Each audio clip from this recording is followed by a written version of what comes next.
नमस्कार दोस्तों, स्वागत है आपका अपना यूट्यूब चैनल टुडे एग्जाम पर। दोस्तों आज है 27 सितंबर 2022 और आज आरआरबी ग्रुप डी की एग्जाम थी। फर्स्ट शिफ्ट की एग्जाम समाप्त हो गई है। फर्स्ट शिफ्ट के एग्जाम में जीके और साइंस के जो भी प्रश्न पूछे गए सभी प्रश्नों को लेकर आ गए हैं। तो चलिए दोस्तों देख लीजिए कौन कौन सा प्रश्न पूछा गया था। बात करें डिफ़िकल्टी लेवल का तो आज का ये प्रथम शिफ्ट काफ़ी इजी रहा है अब तक जितने दिन भी एग्जाम हुए मेरे हिसाब से। ठीक है, एक प्रश्न यहाँ पे पूछा गया था, रिपीट किया हुआ प्रश्न है, विद्युत मोटर किस सिद्धांत पर कार्य करती है। दोस्तों विद्युत मोटर जो है ये आपका विद्युत चुंबकीय प्रेरण के सिद्धांत पर कार्य करती है। बात करें विद्युत मोटर में ऊर्जा का ट्रांसफॉर्मेशन कैसा होता है, तो विद्युत ऊर्जा को यांत्रिक ऊर्जा में बदलने का काम करता है। इसका जस्ट उल्टा मैंने आपको ये भी बताया था कि डायनेमो जो है ये आपका यांत्रिक ऊर्जा को विद्युत ऊर्जा में बदलती है। तो दोनों एक दूसरे के अपोजिट होते हैं। बात करें किस सिद्धांत पे कार्य करता है, तो अभी आपने देखा जो है विद्युत चुंबकीय प्रेरण के सिद्धांत पे विद्युत मोटर काम करता है। एक प्रश्न यहाँ पे आया था, माजुली द्वीप किस नदी पर स्थित है। बताइए ऐसे इससे भी ज़्यादा ईजी प्रश्न होती है क्या। तो ये आपका ब्रह्मपुत्र नदी पे है और ये असम में है और ये दुनिया में नदी पर स्थित सबसे बड़ा नदी द्वीप है। ठीक है, इसके अलावा जो है आपको नदी द्वीप से एक बात और याद रखना है। द्वीप से अगर पूछे कि सबसे बड़ा द्वीप कौन सा है, खाली नदी नहीं रहे खाली द्वीप, तो आपका सबसे बड़ा द्वीप जो है ये आपका ग्रीनलैंड है। इसके अलावा सबसे बड़ा द्वीप समूह जो है ये आपका इंडोनेशिया है। तो दोनों बात आपको ध्यान रखना है द्वीप के रिगार्ड में। इनके करी को आर्कीपेलगो कहा जाता है, ये बात भी ध्यान रखिएगा। एक प्रश्न पूछा गया था कि लोहे पर जंग लगने के बाद किस रंग का हो जाता है। जैसे लग रहा है रीजनिंग का सवाल पूछ रहा है, साइंस नहीं पूछ रहा है। तो लोहे पर जंग लगने का जो है हल्का भूरा या हल्का लाल या भूरा कलर का हो जाता है। जैसा कि आप घर में भी इसे देख सकते हैं, सरिया वगैरह का रंग जो है किस प्रकार बदल जाते हैं जंग लगने के बाद जब पानी और बारिश में भीगते हैं। तो लोहे पर जंग लगना एक रासायनिक अभिक्रिया है। क्या क्या चाहिए, जल और ऑक्सीजन की उपस्थिति में जो है फेरोस्फोरिक ऑक्साइड का निर्माण कर देता है, इसीलिए जो है जंग लग जाता है और जंग लगने से लोहे का भार बढ़ जाता है। तो गलती से भी कभी ये नहीं मार दीजिए कि भार घट जाएगा। ठीक है, भार बढ़ता है। एक प्रश्न आपका अवतल लेंस में फोकस दूरी पूछा गया था कि वस्तु की दूरी 10 सेंटीमीटर और प्रतिबिंब की दूरी जो है आपका 20 सेंटीमीटर दिया था। अब अवतल लेंस में किस प्रकार की जो है प्रतिबिंब बनता है, तो हमेशा इमेजिनरी बनता है। कैसे बनता है, हमेशा इमेजिनरी। तो यहाँ पे आपको फोकस दूरी कैसा लेना है अवतल लेंस में, तो आपका जो है निगेटिव लेना है। वस्तु की दूरी कोई भी दर्पण हो कोई भी लेंस हो निगेटिव लेना है। और प्रतिबिंब की जो दूरी है जब काल्पनिक बनता है लेंस के अंदर तब आपको निगेटिव लेना है। तो अवतल दर्पण में कैसा प्रतिबिंब बनेगा, काल्पनिक बनेगा, तो आपको निगेटिव ही लेना है। अब यहाँ पे तीनों चीज़ निगेटिव ले लेना है और इसको सॉल्व करके जो है एफ का वैल्यू निकाल लेना है। आप लोग निकाल के मुझे कॉमेंट कीजिएगा कितना आया है। और दोस्तों जिनको भी अभी तक ये साइन जो है चेंज करने में तकलीफ है मुझे कमेंट करें कि अभी तक मैं जो है लेंस और दर्पण को अच्छे से नहीं समझ पाया, तो मैं कोशिश करूंगा कि किसी वीडियो में 1-2 मिनट टाइम लेके अच्छे से समझा दूं। ठीक है, एक प्रश्न पूछा गया था गंगा नदी के बारे में इनमें से कौन सा कथन सत्य है। वहाँ पे 4 ऑप्शन दिए गए होंगे, लेकिन जो गंगा नदी के बारे में सत्य है ये आपका है अलकनंदा और भागीरथी नदी जब देव प्रयाग में मिल जाते हैं तो इन्हीं की संयुक्त जलधारा जो है आपका गंगा कहलाती है। और गंगा जैसे ही आगे निकलती है तो सबसे पहले इसको राम गंगा नदी मिलती है। ये कहाँ मिलती है, आपका उत्तराखंड में मिलती है। और इसी नदी के नाम पे जो है जिम कॉर्बेट नेशनल पार्क का नाम बदल के राम गंगा नेशनल पार्क कर दिया गया है। इसके अलावा ओरिजिन कहाँ है इसका, तो गंगोत्री हिमानी है। इसके बाद ये भारत की सबसे लंबी नदी होने के साथ साथ भारत की राष्ट्रीय नदी भी है जिसकी लंबाई 2525 किलोमीटर है। बात करें इसकी सहायक नदी की तो रामगंगा नदी है और यमुना नदी है, सबसे बड़ी सहायक नदी है यमुना। उसके बाद सोन नदी है, महानंदा नदी है, रामगंगा नदी है। इसके बाद गंगा डॉल्फिन जो गंगा में पाया जाता है इसको जो है राष्ट्रीय जलीय जीव घोषित किया गया है और डॉल्फिन प्रजनन केंद्र पटना में लगाया गया। तो अब ये बात भी ध्यान रखिएगा। सुंदरबन डेल्टा गंगा ब्रह्मपुत्र डेल्टा के नाम से जाना जाता है क्योंकि इसमें इसका भी योगदान है। इसके बाद गंगा नदी को बांग्लादेश में पद्मा कहा जाता है। तो आपको इतनी बात याद रखना है, इनके अलावा जो कुछ भी रहा होगा गलत रहा होगा। एक प्रश्न, संयुक्त अनुच्छेद 243I किससे संबंधित है। दोस्तों आप जानते हैं कि ये भी किसी न किसी रूप में ग्राम पंचायत से ही संबंधित है क्योंकि 243 के ओ तक जो है किसी न किसी रूप में ग्राम पंचायत से संबंधित है। लेकिन यहाँ पे थोड़ा गुड क्वेश्चन यहाँ पे पूछ दिया गया है। ये क्वेश्चन जो है आर्टिकल 243I ये आपको जो राज्य में वित्त आयोग का गठन करते हैं राज्यपाल, इससे संबंधित है। लेकिन ये ग्राम पंचायत से कैसे संबंधित है, तो जो पंचायतों का जो हिस्सा होता है टैक्स में करों में ये निर्धारित करता है। बात करें कि केंद्र में जो जो वित्त आयोग का गठन होता है कौन से आर्टिकल है, तो आर्टिकल 280 है। अभी 15वां वित्त आयोग चल रहा है और NK सिंह इनका अध्यक्ष है। इसके बाद एक प्रश्न आपसे पूछा गया था कि एक्स गुणसूत्र और वाई गुणसूत्र किस प्रकार भिन्न है। तो भैया एक्स गुणसूत्र और वाई गुणसूत्र दोनों जो है सेक्स हार्मोन मतलब ये सेक्स गुणसूत्र है, दोनों लिंग गुणसूत्र है। और आप जानते हैं कि मादा के पास 22 एक्स होता है प्लस यहाँ पे अगर 22 जोड़ी होता है प्लस यहाँ पे अगर एक्स 22 प्लस एक्स रहता है। यहाँ प्लस अगर वाई डोनेट करता है पुरुष तो जो है आपका मेल बच्चा पैदा होता है। अगर 2 प्लस एक्स और एक्स ही होता है यहाँ पे तो फीमेल पैदा होता है।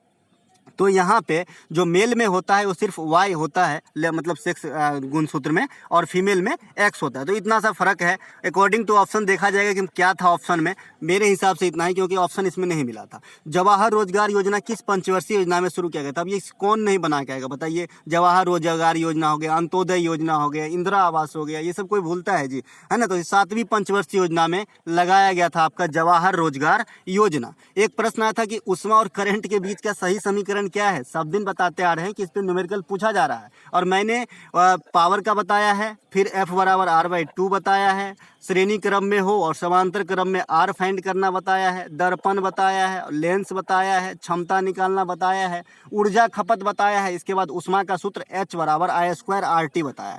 तो यहाँ पे एक समीकरण दिया गया था और यही राइट आंसर था, क्योंकि ये शुद्ध जो है संबंध है। इसके बाद आप H बराबर VIT भी लिख सकते हैं। ये कहाँ से लिखते हैं, क्योंकि V बराबर क्या होता है, RI होता है ओम के नियम से। तो V की जगह पर अगर आप RI रखेंगे तो फिर से आप यही पाएंगे I²RT H बराबर, ठीक है, जहाँ T क्या है, समय है। एक प्रश्न यहाँ पे, गाडगिल योजना किसके नाम पर आधारित है। दोस्तों गाडगिल योजना जो है D रामचंद्र गाडगिल के नाम पे रखा गया था, ठीक है, गाडगिल योजना। इसके बाद गाडगिल योजना कब लगाया गया था, तो चतुर्थ पंचवर्षीय योजना में लगाया गया था। ये बात भी आपको ध्यान रखना है। पंचवर्षीय योजना से 2 क्वेश्चन आए हैं। एक प्रश्न आया था कि कॉमनवेल्थ गेम 2022 में स्वर्ण पदक किसने प्राप्त किया, तो मीराबाई चानू ने प्राप्त किया था अकॉर्डिंग टू ऑप्शन। और सबसे पहले जो कॉमनवेल्थ 2022 बर्मिंघम इंग्लैंड में हुआ था, इसमें प्रथम पदक यही प्राप्त किए थे भारत के लिए। बात करें जो ओलंपिक टोक्यो में हुआ था, वहां भी फर्स्ट पदक इन्होंने ही प्राप्त किया था, लेकिन रजत पदक प्राप्त किया था। मीराबाई चानू राष्ट्रमंडल खेल 2020 में प्रथम पदक विजेता है, और कौन सा, रजत पदक प्राप्त किए थे। 2022 में जो राष्ट्रमंडल हुआ, यहाँ पे भारत ने 61 पदक प्राप्त किए, जिसमें 22 गोल्ड है, 16 रजत और 23 कांस्य है, और चौथा स्थान हासिल किया था। ऑस्ट्रेलिया पहला स्थान हासिल किया था। बात करें राष्ट्रमंडल खेल की शुरुआत 1930 हैमिल्टन कनाडा से होती है। इसके बाद ओलंपिक खेल में भारत 7 पदक प्राप्त करते हैं, जिसका कॉन्फिगरेशन 1 + 2 + 4 है। 1 गो रजत नीरज चोपड़ा, 2 गो रवि दहिया और मीराबाई चानू के द्वारा जो है आपका रजत प्राप्त किया गया था, और 4 गो जो है कांस्य प्राप्त किया गया था। भारत ओलंपिक में 48वां स्थान पे था, जबकि जो राष्ट्रमंडल खेल हुआ इसमें 4th स्थान पे रहा था। तो दोनों बात आपको ध्यान रखना है। अभी जो मैं बता रहा था कि नदी के द्वीप वाला जो क्वेश्चन आया था, वहाँ पे सीट अलग हो गया है। तो ग्रीनलैंड सबसे बड़ा द्वीप है, और सबसे बड़ा द्वीप समूह जो है आपका इंडोनेशिया है। दोनों बात ध्यान रखेंगे। एक प्रश्न आया था कि 30 जून 2022 के अनुसार भारत के संविधान में कुल कितनी अनुसूची है। देखिए ये जो ईस्वी दे के फंसा रहा है भैया, अभी अनुसूची बढ़ा है क्या, नहीं बढ़ा है ना। तो 22 गो अनुसूची है, और इसके अलावा जो ये 22 है, इसके बाद ये 25 भागों में विभक्त है। जैसे 11 का है, 12 का है, इस प्रकार से होते हैं ना। तो ये विभक्त हो गया है 25 भागों में, लेकिन है मूल रूप से 82। तो आपको 82 टिक करके आना था। भारतीय संविधान में 12 गो भाग है, ठीक है। इसके बाद जब संविधान का निर्माण हुआ था, उस समय 395 आर्टिकल और 8 गो भाग था, लेकिन 4 गो भाग जो है संविधान संशोधन के द्वारा जोड़ा गया। आपसे पूछा जाता है कि भाई 4 गो जो भाग जोड़ा गया है किस प्रकार, तो संविधान संशोधन के द्वारा। अब संविधान संशोधन किस आर्टिकल में, तो 368 आर्टिकल में। कहाँ से लिया गया, साउथ अफ्रीका से। एक एक बात आपको ध्यान रखना भैया, एग्जाम पास करना है तो। भारतीय संविधान विश्व में सबसे बड़ी लिखित संविधान है। ब्रिटेन की संविधान जो है अलिखित है, ध्यान दीजिएगा। सबसे पहले संविधान अमेरिका में आया था, ये बात भी। लिखित संविधान की बात कर रहे हैं हम। बेंजीन में कितने बॉन्ड होते हैं, आप बताए हैं ना जी। बेंजीन में कितने बॉन्ड होते हैं और किस प्रकार का होता है बेंजीन। बेंजीन आपका षटकोण की तरह होता है, जिसमें 6 गो इस प्रकार का होता है। जहां जहां ये 6 गो कोनवा दिख रहा है, ये सब जगह कार्बन है, सब जगह आपका कार्बन है। तो कार्बन गिनती कीजिए तो कितना हुआ, 1 2 3 4 2 3 5 गो। एगो भुजा कम हो गया, कहीं 6 कर दीजिए भुजा, ठीक है। 6 गो भुजा बनाना पड़ेगा षटकोण की तरह, ठीक है। ये 3 4 5 6। अब मान लीजिए अब आपका 6 गो कार्बन है, ठीक है। ये 6 गो जो है कार्बन हो जाएगा। बेंजीन इस प्रकार का होता है, लेकिन एक गो कार्बन को संतुष्ट होने के लिए कितना हाइड्रोजन चाहिए, तो 4 गो हाइड्रोजन। अब 4 गो कहाँ से लाएं, क्योंकि इसका तो सूत्र 6 गो होता है। तो हमको एक एक घर छोड़ के डबल बॉन्ड लगाना पड़ता है। अब इसमें लगाए तो इसमें नहीं लगाएंगे, अब इसमें लगाएंगे, इसमें फिर नहीं लगाएंगे, इसमें लगाएंगे। तो इस प्रकार से 3 गो डबल बॉन्ड होता है और 9 गो सिंगल बॉन्ड होता है, ठीक है। तो ध्यान दीजिएगा, तो कितना हो गया आपका जो है बेंजीन में 3 डबल और 9 गो सिंगल बॉन्ड होता है। एक प्रश्न आपका आया था कि तेलुगु किस राज्य की भाषा है। दोस्तों तेलुगु, मैं सब दिन जब शास्त्रीय भाषा आपको पढ़ाता आया हूँ तब मैं जोर डाल के बोलता था कि भैया कहाँ कहाँ की भाषा है याद रखिए, पता नहीं एग्जाम में कब पूछा जाए, और कल शाम को भी बताया था। तो आज जो है आपका आंध्र प्रदेश और तेलंगाना का तेलुगु भाषा है, इसके अलावा भी आंध्र प्रदेश का एक राजकीय भाषा है, ठीक है। ये तो हो गया मतलब मेन रूप से एक एडिशनल राजकीय भाषा होता है, वो भी है तेलंगाना का, लेकिन सबसे ज़्यादा क्या बोला जाता है, तेलुगु बोला जाता है। सब दिन जो है बताता था, यहाँ पे मैंने लिख भी रखा है एक प्रश्न यहाँ पे, मतलब एक्स्ट्रा फैक्ट कि जो शास्त्रीय भाषा है ये तमिल है, तेलुगु है, कन्नड़, संस्कृत, मलयालम, ओडिसी है। सबसे पहले तमिल को दिया गया था 2004 में, ये बात आपको ध्यान रखना है। ओडिसी सबसे लेटेस्ट वाली शास्त्रीय भाषा है। इसके अलावा राष्ट्रीय भाषा आयोग का मुख्यालय कहाँ है, कर्नाटक मैसूर में है। इसके अलावा जो राष्ट्रीय मतलब शास्त्रीय भाषा बनने के लिए किसी भाषा को कितने साल पुराना होना चाहिए, तो 1500 से 2000 साल पुराना होना चाहिए। सबसे अधिक बोला जाता है भारत में हिंदी, इसके बाद बांग्ला, मराठी और तेलुगु का चौथा स्थान है बोले जाने के आधार पर। एक प्रश्न आया था कि ब्रह्मा कमल किस राज्य में पाया जाता है। दोस्तों ब्रह्मा कमल जो है उत्तराखंड राज्य में पाया जाता है, उत्तराखंड राज्य में पाया जाता है। आईपीएल 2022 में लखनऊ सुपर जायंट्स के कप्तान कौन थे, इस प्रकार के प्रश्न पूछ दिए गए थे, बताइए। तो लखनऊ सुपर जायंट्स के जो कप्तान थे ये आपका केएल राहुल था, और ये दो नए टीम थे, क्योंकि पहले इससे पहले वाले आईपीएल में 8 टीम थे, इसमें कितने हो गए, तो 10 टीम थे। दो नए टीम कौन कौन से हैं, एक लखनऊ सुपर जायंट्स था और एक जो आपका गुजरात टाइटन्स है, ठीक है। तो विजेता कौन रहा आपका, गुजरात टाइटन्स ही रहे, हार्दिक पांड्या वाला। जो ऑरेंज कैप किसे दिया गया था, जॉस बटलर को। पर्पल कैप युजवेंद्र चहल को। ये कैमा आईपीएल था 15वां। स्पॉन्सरशिप कौन कर रहा था, टाटा के पास। सबसे महंगा खिलाड़ी कौन था, ईशान किशन, मुंबई। तो इतनी बात आपको ध्यान रखना है आईपीएल के बारे में। सबसे अधिक रन विराट कोहली हो जाएगा, सबसे अधिक विकेट डेवन ब्रावो हो जाएगा, सबसे अधिक छक्का जो है क्रिस गेल हो जाएगा, ठीक है। तो इतनी बात आपको ध्यान रखना है आईपीएल से संबंधित। इसके बाद एक प्रश्न आता है आपका कि सेप्टिक टैंक से संबंधित रोबो कौन से आईआईटी ने बनाया। तो ये आपका आईआईटी मद्रास जो है सेफ्टी टैंक से संबंधित रोबो बनाया है, क्योंकि इसमें एक्सीडेंट होता था, आदमी की जो है मृत्यु होती थी,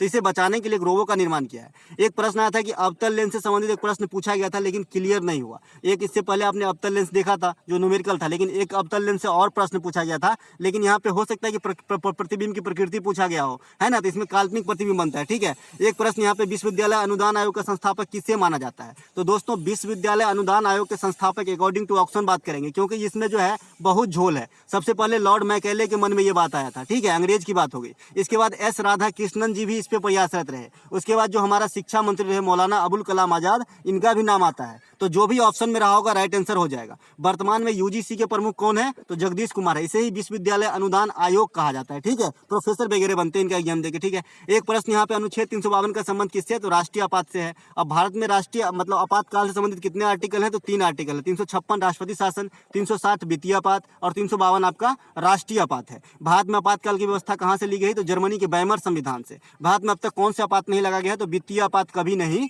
लगा है। तो दोस्तों जो भी प्रश्न प्राप्त हुआ मुझे, सभी प्रश्नों को आपके साथ लाया। अगर अच्छा लगा हो तो लाइक कर लीजिएगा। मिलते हैं एक अगली वीडियो में, तब तक के लिए जय हिंद।